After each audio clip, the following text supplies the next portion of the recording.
Ok, en el video anterior estuvimos hablando un poco sobre el flujo uniforme en canales abiertos. Decíamos que el flujo uniforme en canales abiertos debe satisfacer dos condiciones fundamentales. Una de ellas que la profundidad del flujo, el área hidráulica, el caudal, la distribución de velocidades, sí, deben permanecer sin cambios a lo largo del tramo de canal que nosotros deseamos evaluar, por ejemplo.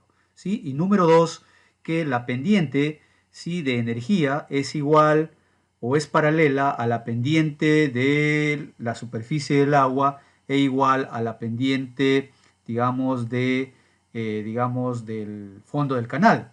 En general, entonces podemos decir, para esta segunda condición, de que la pendiente de energía es paralela a la pendiente de la superficie del agua y paralela a la pendiente del fondo del canal. Muy bien, entonces el flujo de agua en canales abiertos puede alcanzar obviamente esta condición de flujo uniforme solo si no hay aceleración o desaceleración, ¿sí? Obviamente tomadas en estos dos tramos o en estas dos secciones que estamos evaluando. Entonces, esto es posible cuando, digamos, los componentes de las fuerzas de gravedad y la resistencia, en este caso representada por F sub F, si al flujo son iguales y opuestas en dirección en el tramo que nosotros estamos evaluando. Por lo tanto, nosotros aquí, digamos, en un canal, digamos, en un flujo uniforme, en un canal, sí podemos utilizar este diagrama libre, ¿sí? Estas líneas punteadas que ustedes ven es un volumen de control y poder, digamos, evaluar algunas fuerzas que intervienen, obviamente, en un flujo uniforme, ¿sí? Y ver cuáles, digamos, cómo estarían, digamos, en equilibrio. Por ejemplo, aquí tenemos las fuerzas en la sección 1, en el punto 1, la fuerza F1 sería o es la fuerza de presión hidrostática en el punto 1, F1, y la fuerza de presión hidrostática opuesta, obviamente, sí, en, digamos, en el punto 2, ¿de acuerdo? Además, tenemos el peso del agua, W, ¿sí? En el tramo que estamos evaluando, y que tiene una componente horizontal, una componente en la dirección del flujo, que puede ser calculada como W seno de teta, ¿de acuerdo? Y la fuerza de resistencia al flujo, sí, ejercida obviamente en el fondo del canal y en los lados por el flujo, digamos, esta es una fuerza de resistencia al flujo, valga la redundancia, y digamos la podemos representar como F sub F, ¿de acuerdo? Muy bien, entonces si nosotros, digamos, desarrollamos una suma de todas estas componentes de fuerza en la dirección del canal, tenemos F sub 1 menos F sub 2, ¿de acuerdo? Y además la componente del peso W seno de teta, menos, digamos, la fuerza de resistencia, el flujo, F sub F, ¿de acuerdo? Y todas ellas van a ser igual a cero, ¿sí? Entonces, como no hay cambios en la profundidad del agua para un flujo uniforme, entonces, por lo tanto, las fuerzas hidrostáticas, una vez más, F sub 1 es igual a F sub 2. Las fuerzas de presión hidrostáticas, F sub 1 es igual a la fuerza de presión hidrostática F sub 2. Además, el peso total en este, digamos, volumen de control, podemos calcularlo como el peso igual al peso específico del agua que multiplica el área, ¿sí? Hidráulica por la longitud del tramo de canal. ¿De acuerdo? Entonces, dado que, digamos, la pendiente del canal es pequeña para la mayoría de los canales, en este caso abiertos, para cumplir obviamente esta condición de flujo uniforme, tenemos que el seno de teta es igual a, digamos, a la tangente de teta, ¿sí? Tangente de teta, y esa va a ser igual definitivamente a, digamos, la pendiente del fondo del canal. ¿De acuerdo?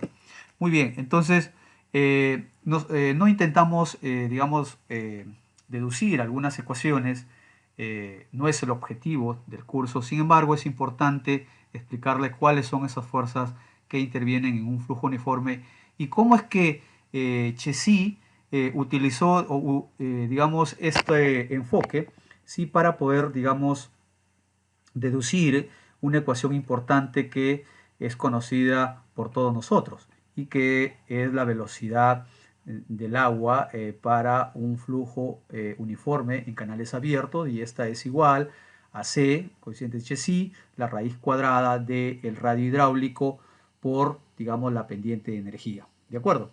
Muy bien. Entonces, a partir de Chezy, Manning obtuvo la siguiente ecuación empírica, es decir, para ese valor de C, Manning dijo que estableció que es igual a 1 sobre n es el coeficiente de Manning y que depende, obviamente, del material, del tipo de material en el canal o en el río, ¿sí? Obviamente con diferentes rugosidades, que multiplica el radio hidráulico elevado a la 1/6. Hizo algunas sustituciones, algunas, digamos, deducciones, y finalmente obtuvo que la velocidad del agua en un canal con flujo uniforme es igual a K sub m. K sub m es un factor de conversión. Para el sistema internacional es igual a 1 dividido entre n, la rugosidad de Manning, el coeficiente de rugosidad, por el radio hidráulico elevado a la 2/3, que multiplica la pendiente de energía elevada a la 1/2. Ok, aplicando continuidad, Manning encontró que la descarga o el caudal puede ser calculada como K sub m sobre n por el área, ¿sí?, hidráulica, por el radio hidráulico elevado a la 2/3, por la pendiente de energía elevada a la 1/2. Muy bien, esto es importante, y aquí una vez más, para el sistema internacional, si K sub m es igual a 1, el factor de conversión, y tenemos estas dos ecuaciones que justamente las acabamos de explicar. ¿De acuerdo? Para el sistema inglés, ese K sub m será igual a 1.49 e igual la velocidad con Manning, el caudal también calculado con Manning. Muy bien, ahora fíjense, vamos a aplicar esta formulita de Manning, pero no para el sistema inglés, sino para el sistema internacional. ¿De acuerdo? ¿Cómo calculamos, por ejemplo, el caudal? Pero en una sección de, digamos, de canal, valga la aclaración. Muy bien. Antes de ello, quiero explicarles que existen mucha información en distintos textos de hidráulica, de hidrología. Ustedes van a encontrar, digamos, algunos valores típicos de Manning. ¿De acuerdo? Por ejemplo, para el concreto, 0,013, el número de Manning. En algunos textos lo van a encontrar que es 0.014, etcétera, etcétera. Para el asfalto, 0.015. Para canales naturales, esto varía entre 0,030, 0,045, 0,035, 0,055, etcétera, ¿no? Para ríos de montaña, por ejemplo, sí, con grava y cantos rodados, por ejemplo, el número de Manning varía entre 0.050 a 0.070.